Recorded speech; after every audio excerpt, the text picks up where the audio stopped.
10th class. Here is your next question, that is 11th question of exercise 5.2.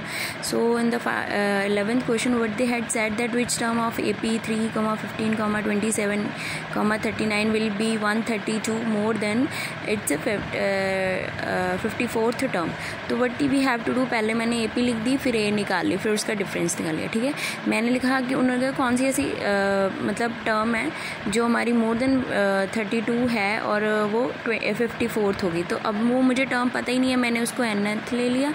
तो मेरी according to question ये बन रहा है कि an इज इक्वल टू, मतलब वो कहते हैं 54th टर्म 132 मोर देन है, तो ये बना ले. तो सबसे पहले मुझे ये फाइंड करना है, तो मैंने इसके लिए ये प्रोसेस लगाया, सेम an वाला फार्मूला अप्लाई करके मेरे पास 54 की वैल्यू आ गई है. ठीक है, वो मैंने यहाँ पे पुट कर दी और मेरा ये आंसर आ गया. अब अगेन उन्होंने क्या बोला था, उन्होंने बोला है कि हमने मतलब nth टर्म फाइंड करनी है. तो अब nth टर्म स्टार्ट करते हैं. मेरे पास an आ गया, तो n मैंने फाइंड करना है. जो जो सारा गिवन है पुट कर दो, n फाइंड कर लो. ठीक है, so see here it is, तो मैंने n फाइंड कर लिया. अब same as it is 12 question आ गया था. 2 APs have a same common difference between, कहते कि 2 ऐसी AP हैं जिनका कॉमन डिफरेंस सेम है. ठीक है, द डिफरेंस बिटवीन, कहते हैं उन दोनों का डिफरेंस कितना है, 100. ठीक है, 100th टर्म इज़ 100 टर्म का डिफरेंस कहते हैं 100 है. तो what will be the difference between the 1000 term. तो अब क्या है, पहले मैंने A ले लिया और एक टर्म ले ली A, एक ले ली A1. तो ये क्या है कि फर्स्ट टर्म्स होगी 2 AP की. ठीक है, और डिफरेंस इनका क्या हो गया, D.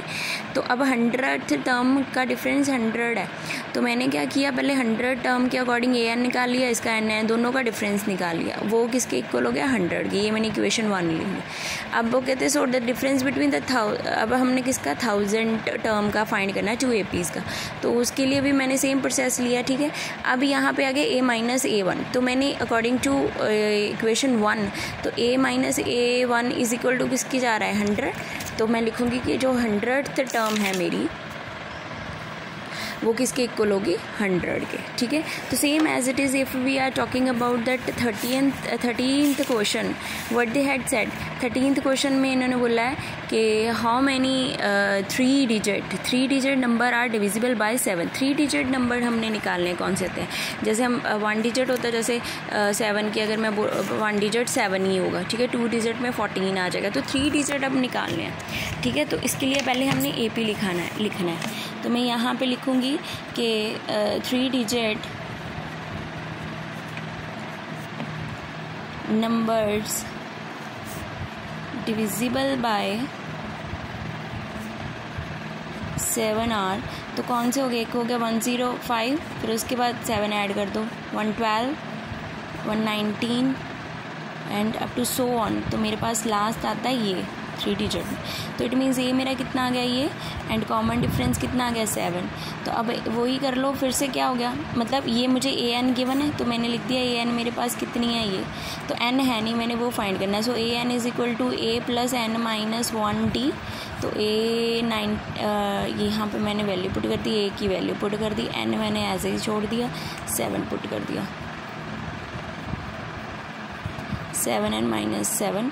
तो ये कितना हो गया, माइनस इसमें से करके 98 इज इक्वल टू ये, और यहाँ पे आ गया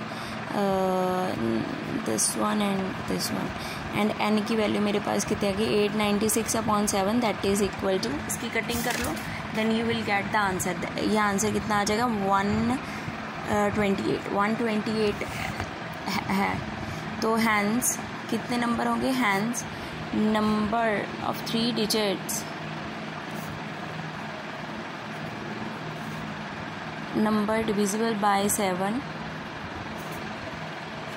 is equal to 128. ठीक है, तो I hope so this one is clear. Same as 14 है, वहाँ पे उन्होंने बोला कि 4 की डिविजिबल कौन से है वो आपने बता देनी है. ठीक है, जो लाई करते हैं, लाई वाली कंडीशन पे है. ठीक है, same as that is 15.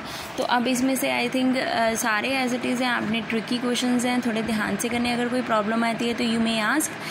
Complete this exercise on time. कोई भी इंक्वायरी है तो आप मुझसे पूछ सकते हो. 20th question you have to finish up. In the next session will start with the video of 5.3. Thank you.